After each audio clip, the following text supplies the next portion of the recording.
নির্বাচন অনুষ্ঠান।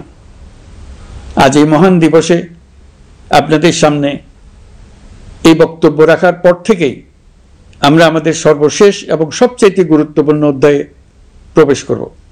আমরা এবার একটা নির্বাচিত সরকারের কাছে দায়িত্ব হস্তান্তরের প্রক্রিয়া শুরু করব।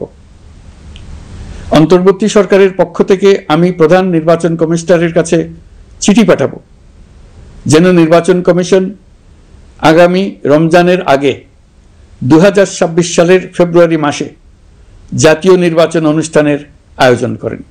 আপনারা সকলেই দোয়া করবেন যেন সুন্দরভাবে নির্বাচন অনুষ্ঠান করে এদেশের সকল নাগরিক একটি নতুন বাংলাদেশ গড়ার কাজে সফলভাবে এগিয়ে যেতে পারে।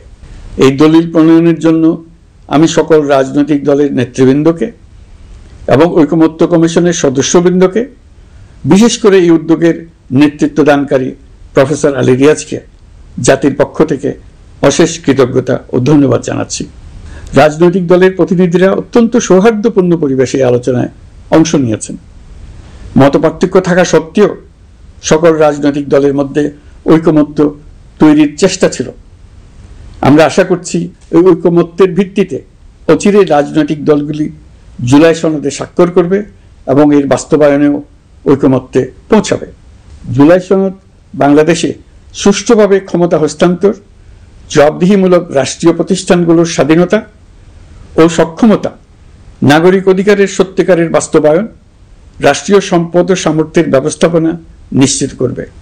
আমাদেরকে নিশ্চিত করতে হবে ভবিষ্যতের কোনো সরকারই যেন আর ফ্যাসিস্ট হয়ে উঠতে না পারে।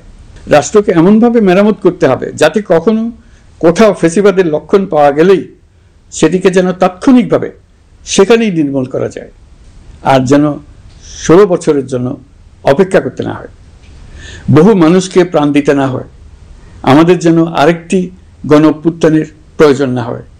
জুলাই আগস্টের মানবতা বিরোধী অপরাধ মামলায় বিচার কাজ দৃঢ়ভাবে এগিয়ে চলেছে। বিচারের আনুষ্ঠানিক শুনানি পর্বও শুরু হয়েছে। ইতিহাসের নির্মম হত্যাযজ্ঞে যারা জড়িত তাদের বিচার এদেশের মাটিতে হবেই। বিচার প্রক্রিয়া ও এর ফলাফল ক্রমান্বয়ে মানুষের কাছে প্রকাশিত হতে থাকবে। বিচারের পুরো প্রক্রিয়া দেশবাসীর কাছে স্বচ্ছ ও দৃশ্যমান রাখা হচ্ছে। এবার আমাদের সর্বশেষ দায়িত্ব পালনের পালা, নির্বাচন অনুষ্ঠান। আজ এই মহান দিবসে আপনাদের সামনে এই বক্তব্য রাখার পর থেকেই আমরা আমাদের সর্বশেষ এবং সবচেয়ে গুরুত্বপূর্ণ অধ্যায়ে প্রবেশ করব। আমরা এবার একটা নির্বাচিত সরকারের কাছে দায়িত্ব হস্তান্তরের প্রক্রিয়া শুরু করব। অন্তর্বর্তী সরকারের পক্ষ থেকে আমি প্রধান নির্বাচন কমিশনারের কাছে চিঠি পাঠাবো, যেন নির্বাচন কমিশন আগামী রমজানের আগে 2026 সালের ফেব্রুয়ারি মাসে জাতীয় নির্বাচন অনুষ্ঠানের আয়োজন করেন। আপনারা সকলেই দোয়া করবেন যেন সুন্দরভাবে নির্বাচন অনুষ্ঠান করে এদেশের সকল নাগরিক একটি নতুন বাংলাদেশ গড়ার কাজে সফলভাবে এগিয়ে যেতে পারে। আমরা সরকারের পক্ষ থেকে এই নির্বাচন যাতে সুষ্ঠু, শান্তিপূর্ণ এবং উৎসবমুখরভাবে সম্পন্ন করা যায়, সেই জন্য সকল প্রকার সাহায্য সহযোগিতা প্রদান করব।